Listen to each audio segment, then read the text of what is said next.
Yo, whether you watching from Facebook, YouTube, moviepilot.com, click the link in my Instagram or Twitter. What up, world? Uh, yo, this is my first movie talk in what seems like a real long time. I mean, I did my most anticipated movies of the year, and I counted that as my movie talk for January, so it feels like it's been like 2 months. Um, but it's still February, so this still counts. And I was gonna do this last month, but like I said, I did that other list. And I was afraid I wasn't gonna be able to do this specific list until The Hateful Eight came on Blu-ray, but I found a way to see The Hateful Eight in theaters. Quentin Tarantino has done 8 movies, and I am going to rank those movies. And I love all these movies, so I mean, don't take what is gonna be the first movies I mentioned as the ones I dislike, because I don't. And but I feel like these, in my opinion, this is just the way that I rank Quentin Tarantino filmography. Only what he's directed. No True Romance. No what's it called? 4 Rooms or whatever. No From Dusk Till Dawn. At number 8, I got Death Proof, and this is probably a lot of people's least favorite Quentin Tarantino movie, but I still really like this movie. I would say I love this movie. Um, you got Kurt Russell as stuntman Mike, and I mean he offers Rose McGowan that ride home, and um, I don't know, just the way he's explaining the car, and she doesn't have a seat, and she gets fucked up. I mean, the movie's 9 years old, so if you haven't seen it, don't get mad at me for spoiling that shit. And then how he just chases down like Jungle Julia and her friends, gets away with that shit. And man, that's a damn near a gruesome fucking scene. But then he goes to like Tennessee or some shit. The first portion of Death Proof takes place in Texas. Then he goes to like Tennessee or whatever. And then he starts stalking. He starts stalking Rosario Dawson, Mary Elizabeth Winstead, and what's her name? Zoe Bell, I think. And I want to say there's like one more chick in that group. I can't think of her name off the top of my head, but they end up, you know what I'm saying, they end up getting the better of Kurt Russell, and I mean they just whoop his ass. That's how the movie closes. They just beat his ass until he can't fucking stalk any more females. At number 7, I got Jackie Brown. Another movie that I love. The trailer was dope. I remember being like 11 years old, seeing the trailer, like Samuel L. Jackson talking about that AK-47. Man, that shit it sounded so cool. Um, and it's based on, I think it's his only movie that's based on a novel. Man, Elmore Leonard wrote the book Jackie Brown. And fun fact, Michael Keaton plays the cop that Michael Keaton plays is also the same cop that he plays in Out of Sight with George Clooney and Jennifer Lopez. It's just cool. Like Samuel L. Jackson just plays an asshole, and just because I don't know the influence he got, he intimidates a lot of people. And then just Jackie Brown outsmarts him with the help of Robert Forster, and just the way that shit is shot, man, and the way that the last exchange of money is shown from like everybody's different point of view, man, that shit was real cool. And then Chris Tucker, man, Chris Tucker's not in it a lot, but this was like when Chris Tucker was actually making movies in the '90s. This was one of the non comedies that he did, and it's one of his most memorable roles to me. Up there with Friday, up there with The Fifth Element, and this cast is dope too, man. Robert De Niro, Bridget Fonda, like I said, Samuel L. Jackson, Pam Grier, and she kills it too. I haven't seen any of her Foxy Brown movies, or any of her '70s movies that she was popular for. This movie is flawless in my opinion. Definitely Quentin Tarantino's most underrated movie. At number 6, I got The Hateful Eight. And I won't say too much about this because I know there's probably a lot of people that haven't seen it, but it's low key like two different movies, man. Like the first half is outside, and there's a lot of character exposition and descriptions, backstory. You get introduced to the eight, and then it gets real Quentin Tarantino in the second half. I would say there's a surprise role. Like there's a reveal. One actor just shows up and has a really important part of the movie. But I feel like media and, Twitter, Instagram, Facebook, along with the trailers even, might have even spoiled this reveal. And I'm still not gonna say nothing though, because it was surprising to me, especially who the character turned out to be.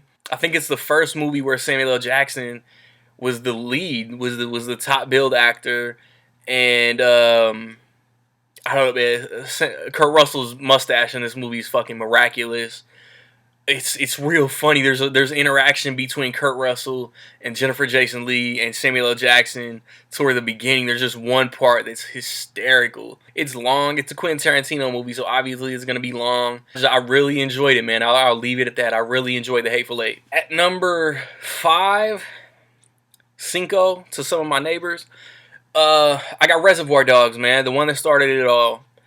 This movie is so epic, man. I love this cast, man. Harvey Keitel, Tim Roth, Steve Buscemi, Michael Madsen. What do you say at that dinner, man? Right before Buscemi gives the world's smallest violin and the whole tipping speech. Harvey Keitel told Michael Madsen, he said, "If you shoot me in a dream, you better wake up and apologize." And I think I read somewhere that Quentin Tarantino actually had a role for Samuel L. Jackson, but he just he got out auditioned or something. One of the greatest heist movies that we've ever had, and you don't even see the heist. You don't know who to trust. Everybody thinks that everybody else is dirty. I saw everybody assumes that all of Tarantino's movies take place in the same universe. But I saw a video that was trying to argue that a lot of Pulp Fiction takes place during Reservoir Dogs, and all the cops are distracted with that heist. So that's why Jules and Vincent got the dead guy in their car, blood all over the car, and they can just travel through town without getting pulled over, without drawing attention, because all the cops are doing something else. It made sense, but then it's not like Jimmy is Mr. Brown, you know what I'm saying? And it two dudes in the same world who look completely identical. What can I say about Reservoir Dogs that hasn't been said, man? It's great, man. It's one of the best directorial debuts ever. I could watch this movie over and over, man. At 4, I got Inglourious Basterds. And this is another movie, man. This, in the back of my mind, I kind of wish this is how Hitler was taken out. With the bastards, with the Jew hunter, who Eli Roth killed it. But I'm curious to see how Adam Sandler would have played the Bear Jew. Everybody has heard of Hugo Stiglitz. Brad Pitt owns this shit. Is America's introduction to Christoph Waltz, and I applaud Tarantino for that, because he makes everything he's in better. What's the chick's name? Shoshana, man. You feel for her, man. Especially after that opening scene, and then when Daniel Brühl drags her to that dinner, and she has to sit and have a conversation with Christoph Waltz again, with Hans Landa. And then Michael Fassbender is in this movie, man, where they're playing the game, where they got the cards in their hat, and they're telling each other, like, "But I've had a gun pointed at your nuts ever since you sat down. So make a move if you want to, but we ain't walking out this bitch alive." And then Hans Landa choking the shit out of the spy chick. This movie's hilarious too. I'm not huge on war movies, and I'm not positive if this really counts as a war movie.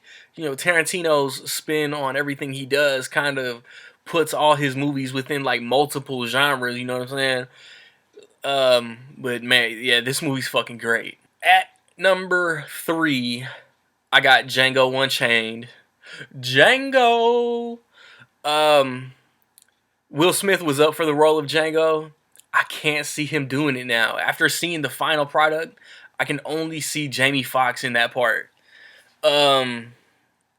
Just the way that he played the character, man, with the attitude that he brought, and how he sunk right into, being the assistant of the bounty hunter, Christoph Waltz, and he killed it. He was funny. One of the two people in this movie that you don't really see bad guys that much. DiCaprio and Samuel L. Jackson. This is my wife despises Samuel L. Jackson just off general principle. She just doesn't like him as an actor. But this is the only movie that I can really say I hated Samuel L. Jackson in this movie, man. He was pure evil. And I work with a dude that reminds me of Samuel L. Jackson in this movie. It's insane. But just cause of how he looks. And some of his mannerisms.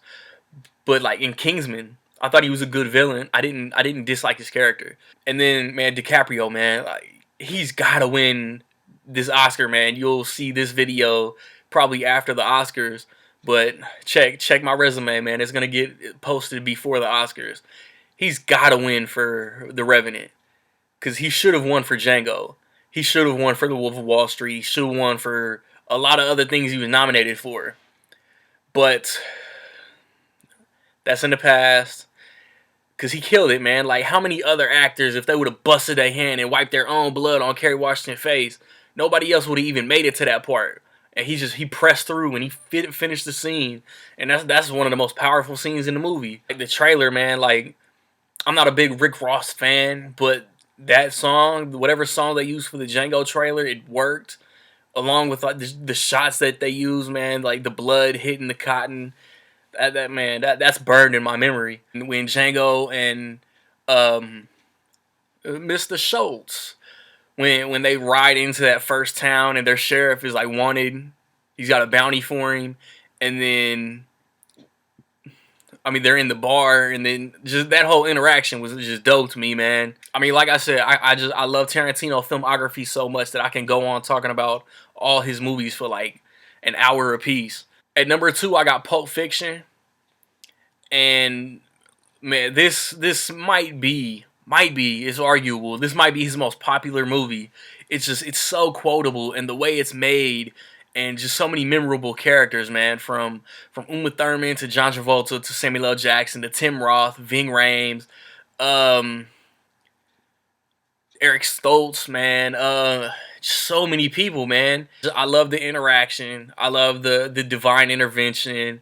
You don't know what's in that briefcase. You don't know why Marcellus Wallace got that bandage on his neck. He's me and you. There is no me and you. Yeah, Bruce Willis. I mean, his girl, the Asian chick, was a little irritating, but that's not a takeaway.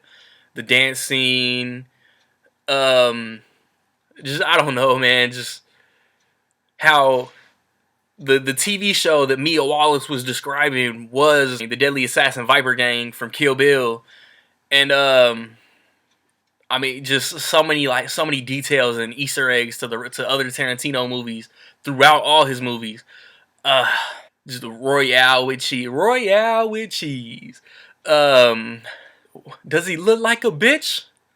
What? Say what again? I dare you. I double dare you, motherfucker. Say what one more damn time. And then and the wolf, man. And then I love, like, I can't talk about Pulp Fiction without mentioning the non-chronological way that the movie is told. And then my number 1, man, I only got one movie left. According to Tarantino, I got one movie left. According to some of y'all, I might got 2 movies left. But we talking about Tarantino, so we gonna go buy Tarantino, just like David Fincher don't count Alien 3. I don't count Alien 3. Kill Bill. It's so cool. It's so cool. It mashes so many genres. Of course, action, kung fu, drama, comedy. You got the Japanese anime in there, and then how, man, she was gonna get married, man. The bride. We ain't even gonna say her name. The bride. She got fucked up. She was about to get married. She came in there, got fucked up, was in a coma, was pregnant at the time, and then it's time to get revenge on everybody that tried to take her out. And then how she goes into everybody's backstory before she does it. Just the opening fight, man, with her and Vivica A. Fox. And then how her kid walks in and they got to play nice until the kid goes away. And she ends up seeing her mom die anyway. Oh, man. And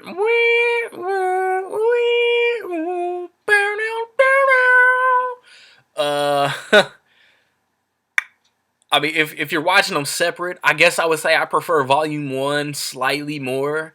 But then, man, like how she gets her Hanzo sword, and then Volume 2 where she gotta like where they go through the Pai training shit, and she gotta she beats her way up out of that wooden casket, and man, I couldn't do that shit, man. I die. And then Pai with his he taught her, man. He taught her the five finger palm exploding heart technique. And I just if Tarantino does Volume 3, is it possible that Bill's not dead? Another movie that I think was perfectly cast, like her, like the fight scene versus the Crazy 88s, man. That's historic. So many dope ass visuals, man. I'm gonna stop talking about this. This is my video. This is my list. Um, I mean, shout out to Logic, man. Hot chicks and kung fu, man. You can't beat that. You can't beat that at all. What's your list? What's your number one? 1 through 8. 1 through 8. How do you rank Tarantino's filmography? If you making your list, it's your list. Throw True Romance in there. Throw whatever you want that Tarantino has done in there.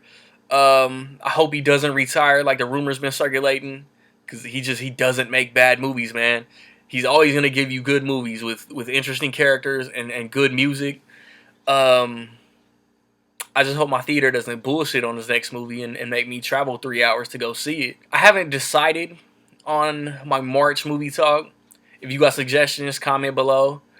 Um, no matter where you watching this, what venue. If you don't know, The Hateful Eight does come on Blu-ray in March.